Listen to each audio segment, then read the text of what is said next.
নমস্কার বন্ধুরা, তোমরা কেমন আছো? নিশ্চয়ই ভালো আছো, আমরাও ভালো আছি। আজকে বিশ্বকর্মা পুজো, তো আমাদের তো গাড়ি আছে, তো গাড়ির তো পুজো দিতে হবে। তো সেই কারণেই আজকে অনেক সকালবেলায় ঘুম থেকে উঠে বাড়ির সমস্ত কাজ সারা কমপ্লিট, স্নান পুজো কমপ্লিট। আর লিও দেখো ঠাকুর ঘরে এসে বসে আছে। তো গাড়ির পুজোটা কিন্তু বাড়িতে দেওয়া হচ্ছে না, গাড়িটা নিয়ে আমরা যাব মন্দিরে গিয়ে পুজো দিব। তো মন্দিরে আমরা সবাই যাচ্ছি, আমি, লিওর বাবা, লিও, আমরা সবাই মিলে মন্দিরে যাচ্ছি। তো তোমরা সঙ্গে থাকো, ভিডিওটা দেখতে থাকো, নিশ্চয়ই তোমাদের ভালো লাগবে। আর এই দেখো লিও আমার হাতে আলমারির চাবি দেখেছে, ও আলমারির চাবিটাকে খুব ভালো চেনে। আর আলমারি যখন আমি খুলি ও টেনশনে পড়ে যায়, মা আলমারি খুলছে তার মানে মা একটা কোথাও যাবে, খুব টেনশন করছিল।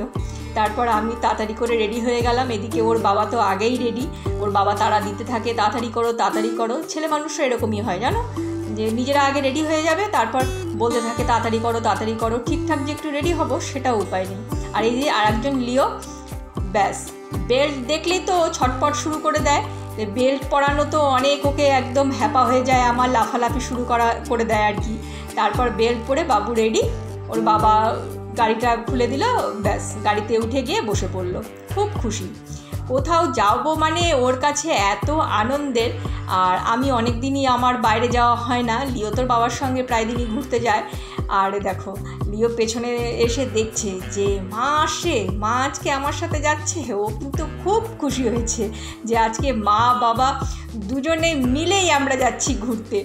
আসলে গাড়িতে উঠতে লিও তো ভালোবাসে, তোমরা তো সেটা ভিডিওতে দেখোই। আর তারপরে মা বাবা সবাই একসাথে ঘুরতে যাওয়া ভীষণ আনন্দের লিওর কাছে। কোথায় যাচ্ছে? বেড়ে যাচ্ছে, দেখো এই লিও করিস না, ওই যে সামনে একটা ডগি দেখছো দেখো কি করে, এই দেখো কাণ্ড, দেখো ছেলে, এই ছেলে দেখো। আরে তুই এখান থেকে লাফ দিয়ে যাবি রে ছেলে? হ্যাঁ দেখছো কেমন করে, ছটপট লিও। বাবা চুপ করে বসো, অমন করো না। এই যে তুমি শোনো কি করে, দেখো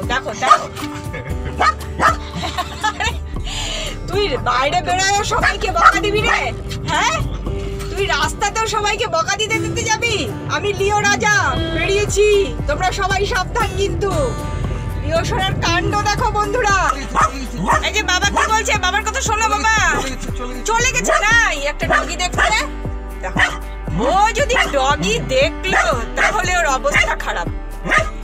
বাবা আসো আমার কাছে আসো। এই যে শান্ত হয়ে বসে লিও সোনা তোমাদের, আবার যদি রাস্তায় ডগি দেখলো তো ওর মাথাটা আবার গরম হয়ে যাবে। কিন্তু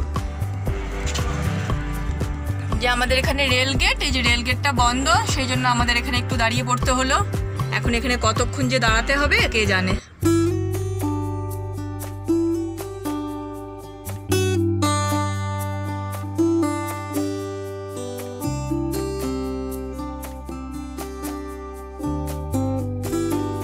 অনেকক্ষণ ধরেই ডাকাডাকি করছি, লিও আয় আমার কাছে পেছনে এসে বস। কিছুতেই আসবে না, ঘাড় কাত করেই না, ওখানেই বসবে। ওই সিটটা ওর, ওখানে ছাড়া ও বসতেই চায় না।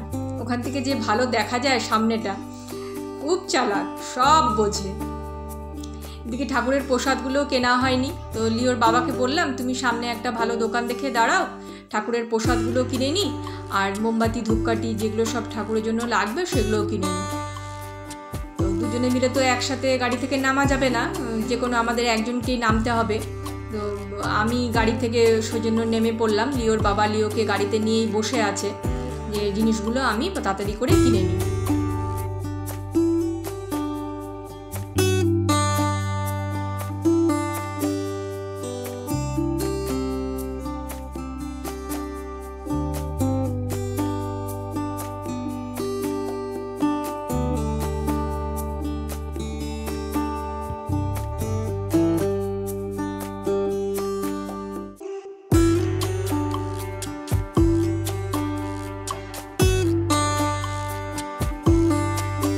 দেখো বন্ধুরা অবস্থা দেখো, এখানেই দাঁড়িয়ে আছে, পেছন দিকে তাকিয়ে আছে যে কোথায় আমার মা গেল, আমার মা কি হারিয়ে গেল নাকি। তারপর আমাকে দেখে মনে হয় একটু স্বস্তি ফেললো, দেখো নিশ্চিন্তে বসলো। আবার পেছন ঘুরে দেখছে বারবার, মা আছে তো, মা নেমে যায়নি তো, আমার মা চলে যায়নি তো। দেখে নিয়ে তারপর একটু আবার সরে টরে নিশ্চিন্তে চুপ করে বসলো। এত পাকা একটা বুড়া, পাকা বুড়া আমার জন্য, জানো না বন্ধুরা। এই যে মন্দিরে যাচ্ছি আর কি, সে মন্দিরটা কিন্তু আমাদের শহরের বাইরে। খুব সুন্দর মন্দিরটা, তোমরাও চলো দেখবে। এই যে চলে আসি মন্দিরে, পৌঁছে গেছি আর কি।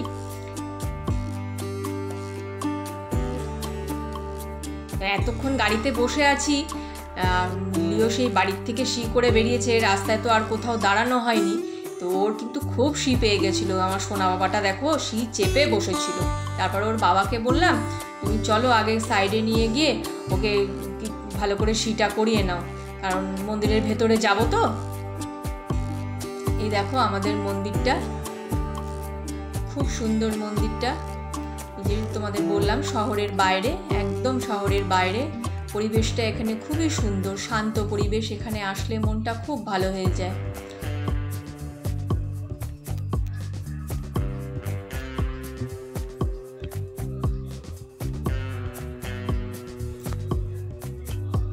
পুকু বাবা দেখো বাবার সাথে বসে পড়েছে।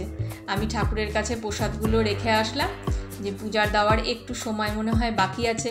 আর লিওকে নিয়ে দেখো আমি বারান্দায় বসেছিলাম ঠাকুরের সামনে। লিও শোনাও খুব সুন্দর করে বসে আছে, কোনো বিরক্তি নেই একদম। বলছি বাবা তুমি এখানে বসে থাকো, ও মনে হয় সব বুঝতে পারছে যে আমরা আসি পূজা দিতে।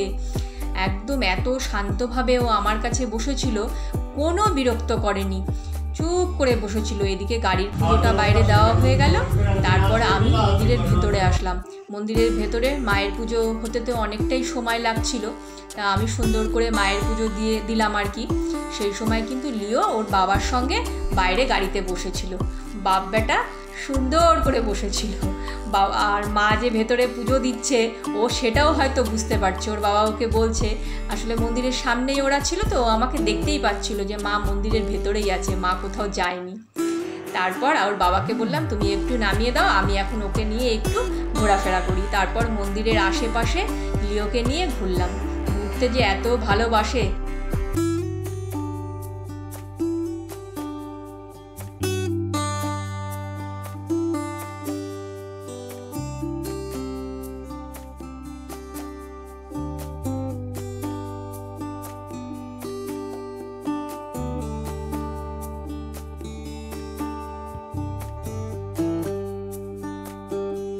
বন্ধুরা সত্যি তোমাদেরকে একটা কথা বলি, আজকে কিন্তু আমিও ভীষণ খুশি। আজকে বিশ্বকর্মা পুজোর দিন এই যে বাইরে বেরোতে পেরেছি আমরা সবাই মিলে, গাড়ির পুজো দিলাম, সুন্দর করে মায়ের পুজো দিলাম, আর লিওকে নিয়ে যে বাইরে বেরোতে পেরেছি। আর লিও যে মনে এত আনন্দ পেলো, ওই লিওর ওই আনন্দতেই আমার মনটা আরও বেশি আনন্দ, যে লিওকে একটু হলেও খুশি দিতে পেরেছি, লিও আনন্দ পেয়েছে। তো আজকের এই ভিডিওটা তোমাদের কেমন লাগলো তোমরাও সেটা জানাবে নিশ্চয়ই। আর দেখো অনেক দেরি হয়ে গেছে, লিওর কিন্তু খিদা পেয়ে গেছে। আর বেশি সময় আমরা এখানে দাঁড়ালাম না, তাড়াতাড়ি বাড়ি যেতে হবে, লিওকে দুপুরের খাওয়াতে হবে। তো আমরা এখান থেকে রওনা দিলাম। তো আজকের ভিডিওটা কিন্তু এখানেই শেষ করলাম। ভিডিওটা তোমাদের কেমন লাগলো তোমরা নিশ্চয়ই জানিও। তোমরা সবাই ভালো থেকো।